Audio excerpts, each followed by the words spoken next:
What's up, guys? Welcome to a new vlog. What the hell, where we are? I'm gonna tell you now. But anyways, in this vlog, we're gonna have interesting interview with Paolo. He came from Italy. He had his own business in Greece, then he moved to St. Petersburg, and now he has a language school. So he teaches Italian, Chinese, Russian, English, so any language. Also, we are gonna fly with a drone now. And as you can see, we're in the middle of the ocean. But no, this is not the ocean, this is the lake.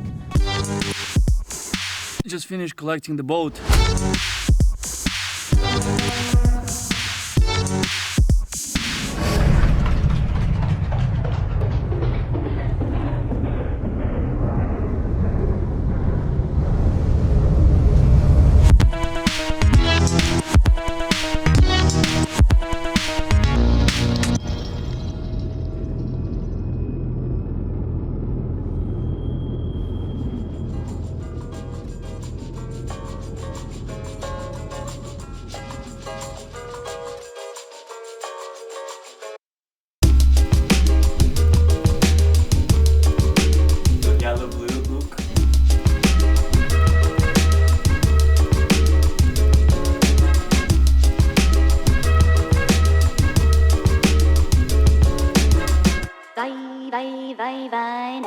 Paolo, thank you so much for doing this and also your time doing this interview. So, first question to you, how you end up in St. Petersburg? Tell basically your story, how it's all happened.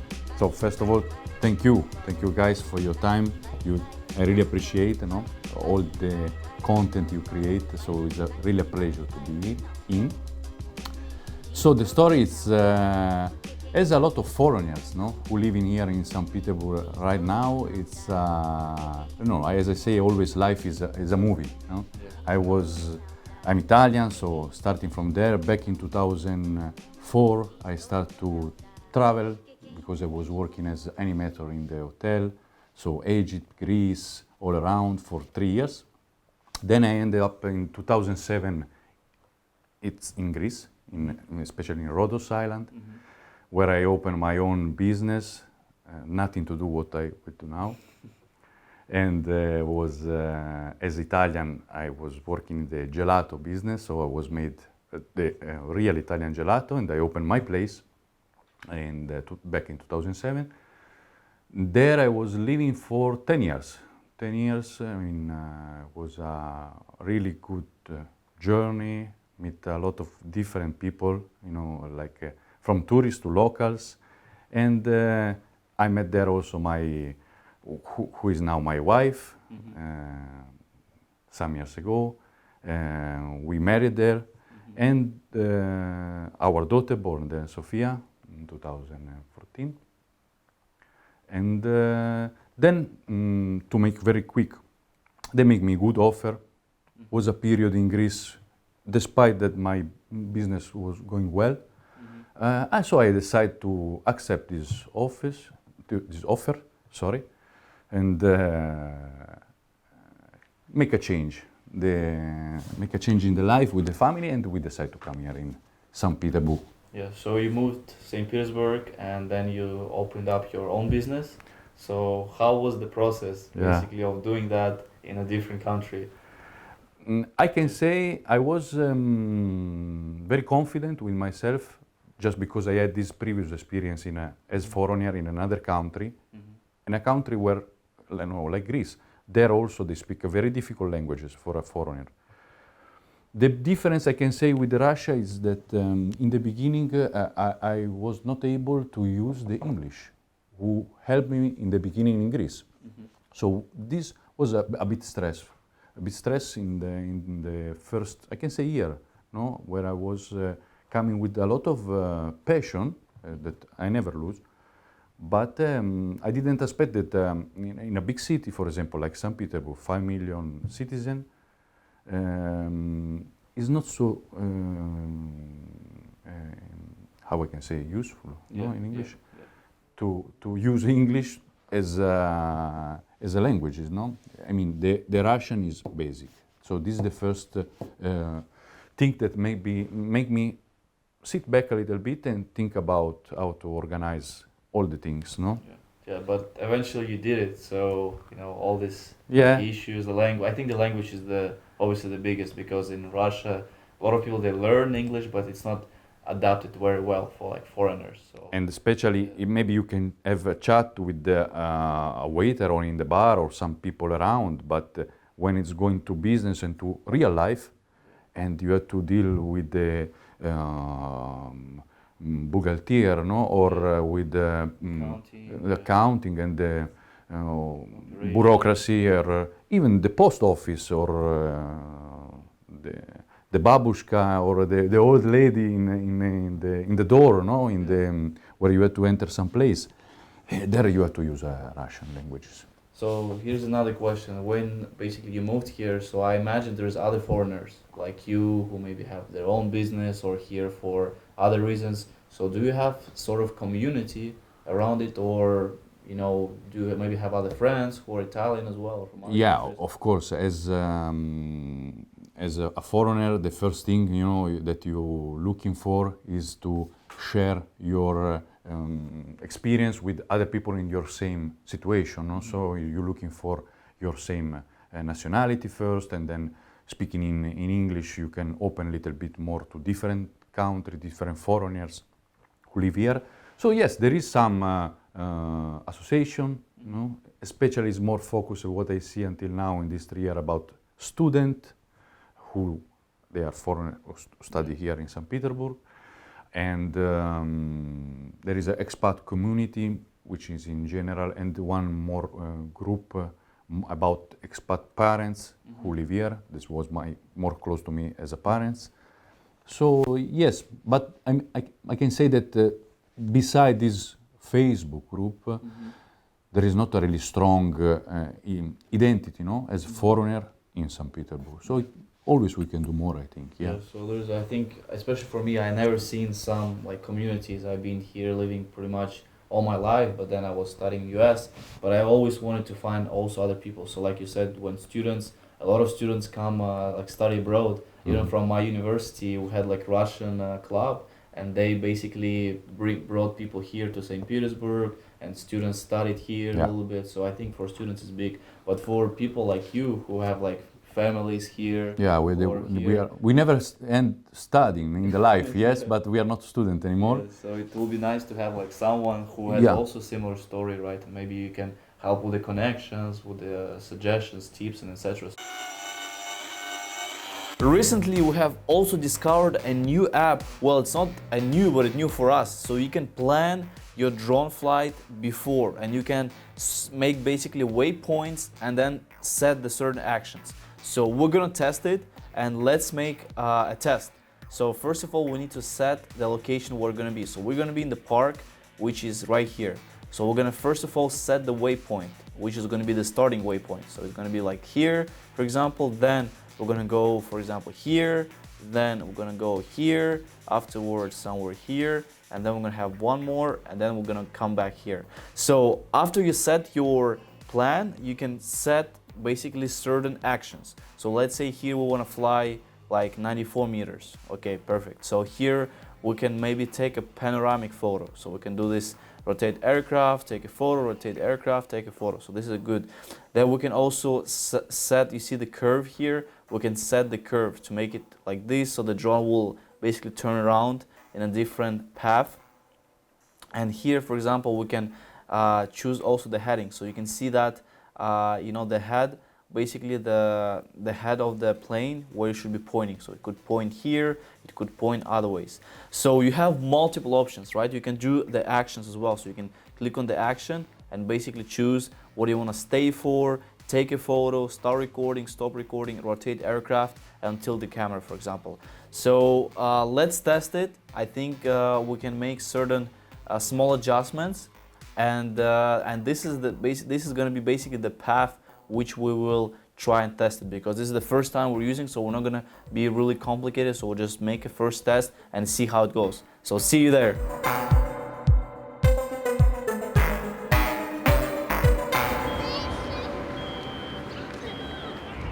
Alright, so finally arrived at the location where we should fly drone. So everything is set up.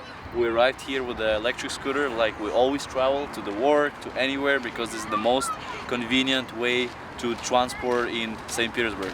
So hopefully the launch will be successful, everything is ready, the new app testing, first time flying with this app, and let's see how it goes.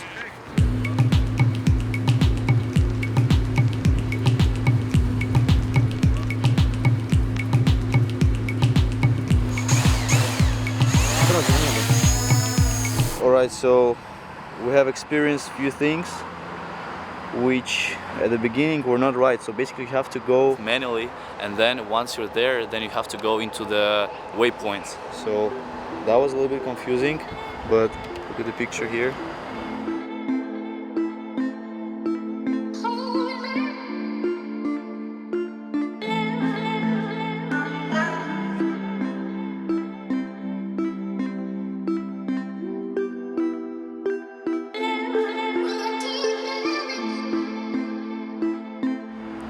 So it shows the flight, the time 2 minutes and 925 meters. So for some reason it just keeps rotating. So it flies, but it keeps rotating. So I'm not sure, because I tried to set the panel for just rotate in one spot, but he is continuing rotating in all spots. So we're gonna have third location here, and I believe he should take a picture right now. So let's see if it's gonna happen or not.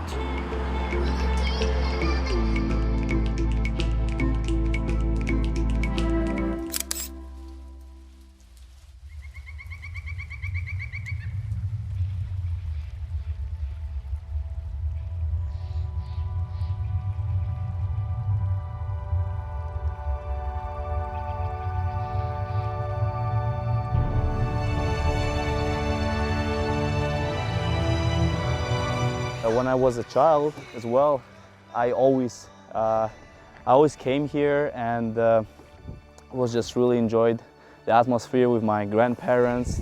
I was swimming, obviously a lot of friends as well. We were playing soccer over there, and so it's a lot of good memories. So if we're going through the end of the lake, there is another interesting. There's like another lake there, so like two lakes combined into one. So really good atmosphere, because I haven't been here for a while. And have you seen the vlog in the winter where everything was cold? Obviously we couldn't do that, but this was very good moment.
If you forgot this word, you can say tomat. People will understand you, but more often we say pomidor. And your main business is in the languages, so you're teaching other people, Yeah. right, the languages. So what is the main one? Is it Italian, right? It's as Italian, okay. Of course, this is one of our focus, because it's the same thing as I say always to our student here, is that in Russia I discovered that really it's sounds strange, but in some way Russians love Italy even more than Italian, and it's very nice. Well, the food is amazing. So Yeah. people as well. So it's, Yes, it's particular, yes, a country that a lot of people love. And actually, from my point of view, Italy can survive only about tourism. Yeah. But especially for Russian people, they love so much. I feel this, love to Italy, which is still in these years, not everywhere in the world, I can say. So it's very good. Yeah, and then you were also trying to build other languages, right, in the future. So this could be. The focus is the Italian, but I can say it's growing up more and more, and I think we will be more focused in the next future to teaching Russian for foreigners because of all the things that we say before, in the way that especially focusing these people that they live here and they want to have everyday life, using Russian languages, Italian of course. The third language, because I found I'm not teaching by myself, I cooperate with beautiful and very good teachers. They are professional, native, or people that they are Russian but they lived. In our case, we have teacher who live in Italy for 10 years, so it's like they are like Italian. So the third one will be the Chinese, because I think the Chinese language will be good things to develop here in Russia and for commercial use and for tourism. Everybody know that this is the first. When you just arrive in the airport, there is the Russian languages and the Chinese. Yeah, we have a lot of people from China, from Asia. So it's normal because for them they prefer to come here because it's closer than go all the way to Europe and more simple other countries. So we have a lot of like Chinese language as well and other ones. So I think it's definitely a great market. A lot of tourists. So you coming from like abroad, makes me feel that every person, even Russia here, has a obviously chance, and he should be doing something, like opening his own business, trying, because imagine like you did it. Right, so yeah, of course. If I did, it means that everybody can. Yeah, so like a lot of people, they have this misunderstanding that it's too difficult or they're not ready. But I think probably the mindset is the most important, right? You have to be ready for this. You have to be in passion with your business, and then you have to also. I can say two things. Sorry if I interrupt you. It's the two things for me is that is common in all over the world is that to have patience, because about business, the bureaucracy, just the language change, but the bureaucracy is always the same. Yeah. So you have to be patient to ask maybe for help to some professional who can help through the journey, and passion is the key. But doing what is our passion involve a lot of things that is not passion at all.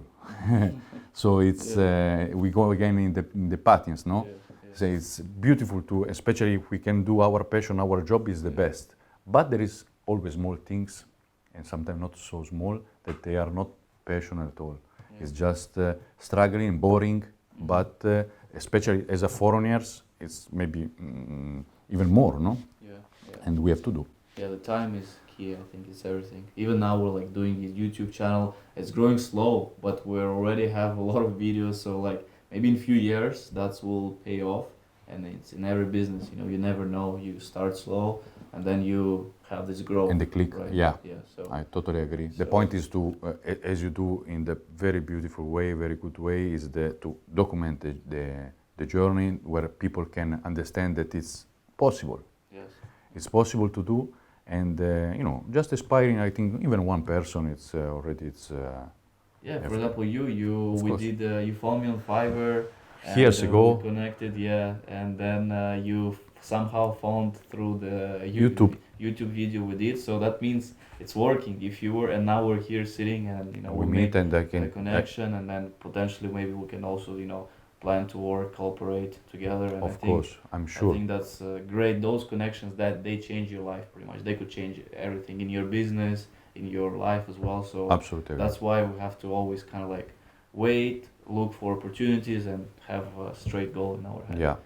And then networking. I mean, it's the being connection with people and with the right people, and try to surround yourself with the same focus, people. Right, Paul, thank you so much. Thank you, it's a pleasure. So good luck. My pleasure. And we stay connected. Yeah, see you. Thank you.